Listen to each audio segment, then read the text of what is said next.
Hi, this is Ankit from Durvian.com. Today I am demonstrating the bulb BAY15D where there are 2 points at the bottom of the bulb. We will be testing out this bulb to show you the brightness and how it works. There are 2 points at the bottom where one button provides parking light function and the other one is for brake light. So when we connect to the parking light function, which is expected to stay on, as you can see, the brightness is there. However, it's a bit dim compared to when the connection goes to second line.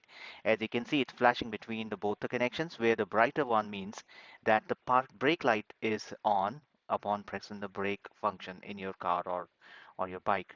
How it activates when you press your brake pedal in your car or brake lever in your bike, the bulb automatically increases LED brightness, thus makes your vehicle visible to anyone behind you, while also makes your vehicle look cool and fancy with LED digital on and off effect. Thank you for watching.